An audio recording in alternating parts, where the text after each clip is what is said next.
All right, if you are looking for something to do with the whole family, the Mid-America Science Museum is hosting the first exhibit of its kind. It's the Smithsonian exhibit and the new exhibit. We can't talk today. There's a lot trying to go on there. Smithsonian? Well, that's where we find our Claire Kreitz. Hopefully she can say Smithsonian to give us a look at the new attraction. Good morning, Claire.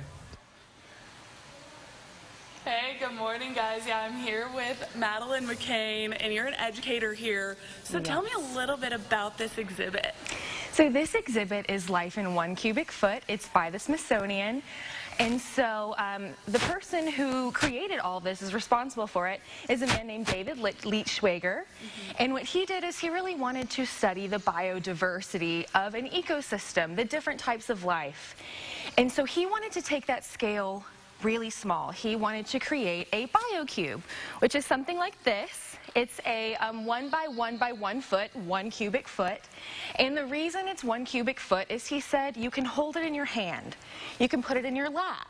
You can carry it around. It's a personal sized ecosystem right in your hands. And so what he did was he put them in different areas, and he wanted to see exactly what types of life he could see in 1 cubic foot over 24 hours. And it turns out it's a whole lot. It's not just a few little things. It was crawling with life. The ground that we are walking on is constantly moving with life, and we don't notice it at all. We are just constantly driving around in our cars, living day-to-day life, and we don't notice these things. And there are thousands of organisms right at our feet that are undiscovered. And so that is what David Leitschwager was wanting to do. He was wanting to really study these ecosystems. And with 1 cubic foot, you can do it anywhere. You can take it in your backyard. You can put it in a creek in your neighborhood. You can study it with your class. So it's just an incredible way to really learn and focus on biodiversity. Yeah, that is so cool. What has it been like having this here? It's been really impressive. We have had such great response from the community, from the state. We have had lots of families. We've had a few field trips. We definitely are hoping for more. Yeah. This is great for 6th grade NGSS standards. As we have, our director was a 6th grade teacher, so she knows all about how this is perfect for field trips.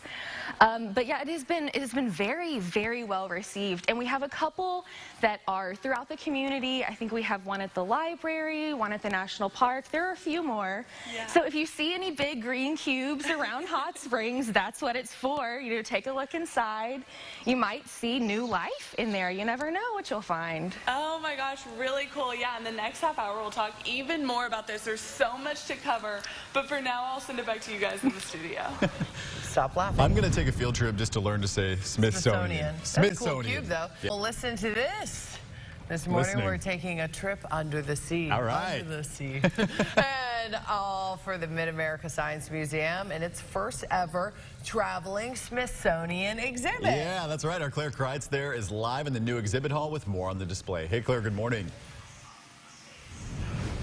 Hey, good morning, guys. Yeah, it's so cool. Madeline's going to take us through what we're standing in front of right now, and they told us that we're under the sea, so that's very fitting. Absolutely. We definitely are under the sea for this one. So what we're looking at here is what's called, scientists call this an ARMS, an autonomous reef monitoring structure.